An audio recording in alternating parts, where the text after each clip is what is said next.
Tony Abreu here with Perceptive Outdoors.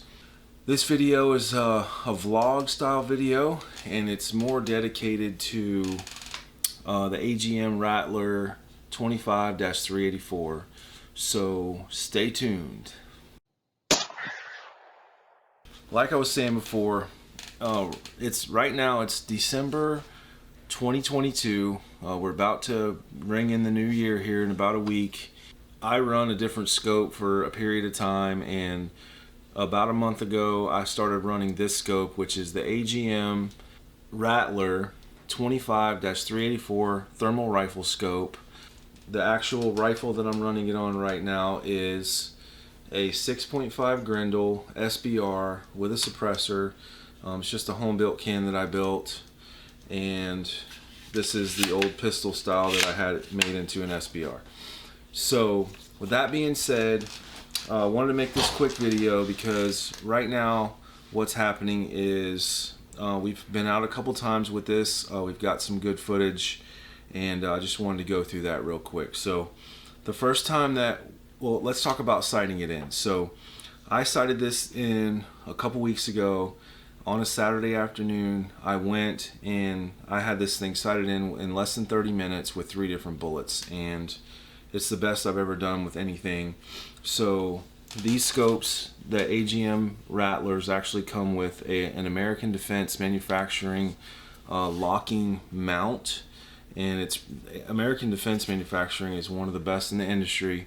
I basically mounted this thing up, made sure it was nice and tight, fits my eye good, and went out there and I started with the first bullet. And basically I was 50 yards on a tripod shooting into a bank of dirt, and then there was an 8-inch steel plate, and then what I did on that steel plate was I took and I taped a 1.5 by 1.5 inch piece of tin foil. It was actually bigger than that, but I used duct tape, and so I could tape it onto the middle of the thing, and I could see it perfectly. I did not record that, but I just want to share the experience. I took my first shot. The steel, when it wasn't hot outside, but it wasn't cold either. But the steel actually, when the bullet hits, it actually makes the steel real hot where the bullet hits at, because it disintegrates the bullet. And the first shot I took from center, it was down and to the right. I froze this because these freeze, and then you can move it. I moved it down, took my second shot, hit it right in the center, done. Then I took a second bullet, which was a Full Metal Jacket. I shot it the first time, it hit to the right. I moved it, shot it the second time, it was totally zeroed. And then I took a third bullet, which was the 5th shot that I took. Basically, this thing has 5 different reticles inside that you can put different bullets on, and then it has 5 different distances that you can put inside there. I don't mess with the distances because they're only 1.5 power.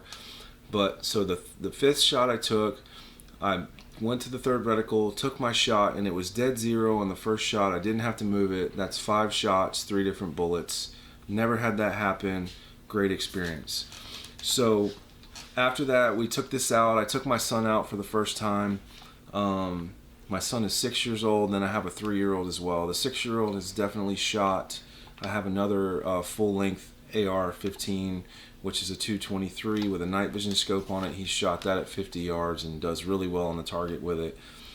So he's never shot this, and we had that out there that night, and basically he wanted to shoot this. So this doesn't kick. It kicks a little harder than the 223, but not too bad. And so we actually got an opportunity on a pig at 40 yards. There was actually 2 pigs. I'm going to bring it up on the screen right now. And you can see here what I'm doing here is I'm streaming the scope to my phone. I hit record on my phone. I was holding the phone the whole time, so there's some weird noises going on there. Not exactly sure why that happened, but 2 pigs there. I'm watching through the screen. He's right there. We're at 40 yards, and he boom cracks a shot off. Both pigs were actually lined up, so I'm not sure if the bullet went through and hit the other pig or not.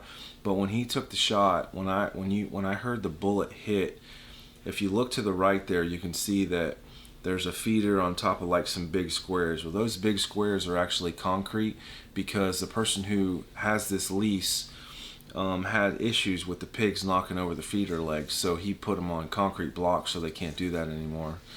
And anyways, after he took that shot, I thought he hit the concrete. It was crazy, super high pitched sound. But once we look, we scroll. I took my phone, scrolled back at the video, looked at the video again. Looked like a good shot. We went up there, we found blood. We trailed it 40 to 50 yards to a swamp. We could not find it. We lost it in the swamp. So, I mean, from where he was aiming and where that pig was hit at, I'm pretty sure that pig died, but we just never found it.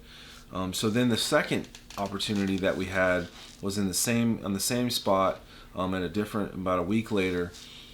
We were riding around, and this time I had my other son with me as well, the 3-year-old, and then I had my buddy and his son.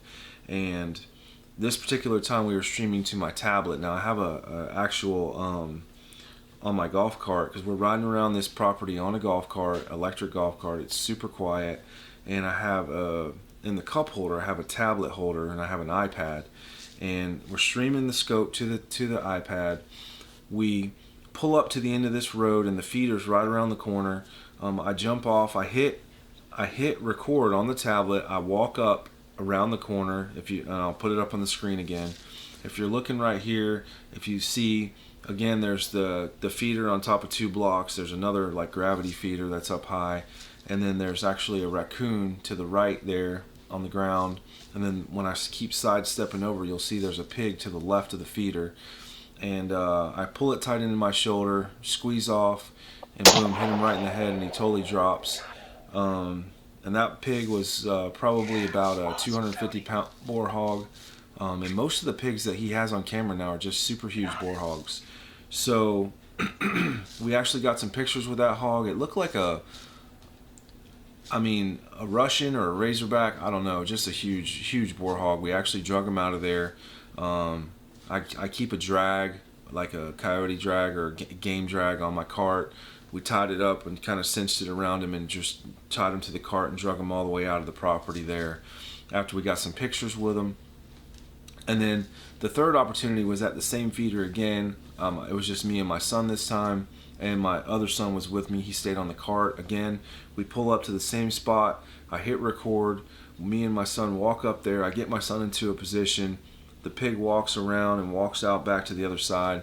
And the week before, I was showing my son some thermal videos about where to shoot a pig in the head or whatever, and how you can just completely drop them. And I guess he didn't really understand exactly like where, but he ended up shooting that pig right here in the mouth. And if you listen to the sound, I mean, number one, he drilled him like right where he was aiming. So my son's getting really good at just holding the gun. It's only his second time shooting this gun. And he drilled him right in the mouth, and as soon as he did, the pig slung his mouth like this, and teeth went flying, a piece of the jaw went flying, and the pig took off this way and ran this way through the woods and the water. And I picked up the gun off the tripod, and actually picked up the gun with the tripod and tried to get him in, get a eye on him in the scope. I seen him, you can see it in the video, but I didn't know where my son was, so I didn't want to take a shot. And he actually ended up getting away. So we walked up there, and we found some teeth on the ground. We found a piece of a bone. Maybe it might have been his jawbone. And and we didn't find any blood whatsoever. We even walked through where he ran. We didn't find any blood whatsoever. And if you look right here in this picture, a week later, the person who has the lease sent me a picture. And if you look right here on this side of his mouth, you can see where he got hit in the mouth, and it's kind of draining down a little bit. So that's pretty much it. I just want to, keep up with the little adventures of this scope, because this scope is pretty cool. The scope I was running before was a 3-power, and it had a rangefinder on it, and somebody wanted it more than I did, and they bought it from me on Thanksgiving, and I actually had the opportunity to have this scope. I'm actually making a lot of videos with this scope right now as far as like how to use it. More on that coming soon. But I just wanted to kind of start documenting some of the things that I'm doing with this scope, and kind of make it more like an adventure with story time, because I feel like these are good scopes. And as soon as I got rid of that other scope, I had this scope just as a scanner, and I was running night vision, and it's so hard to go from thermal to night vision. So immediately, as soon as I could, I put this on, zeroed it in. It zeroed really fast, and I'm going to keep track of the adventures that I have while I have this scope. So that's pretty much it for this video. Thanks for watching. If you like content like this, please drop a comment below. If you want to see more about this scope, drop a comment below. If you like this video, smash that like button. And if you haven't subscribed yet, go ahead and subscribe. There's more content coming on this, as well as some cool things coming in 2023. It's the last week of 22 right now, and I got some big things planned, some possible giveaways coming, and also some really cool stuff coming out next year. So thanks for watching. Thanks for subscribing. Thanks for smashing that like button, and we will see you on the next video. Are you looking to buy a new night vision or thermal scope? With so many features and so many differences in each brand and model, it is easy to spend lots of money and not end up with the best option for you. Do you want to save time, money, and aggravation by knowing exactly what to look for in a night optic? I've created a free PDF outlining the key things to consider when buying your next night optic. To get this, go to yournextnightscope.com to get the free PDF now.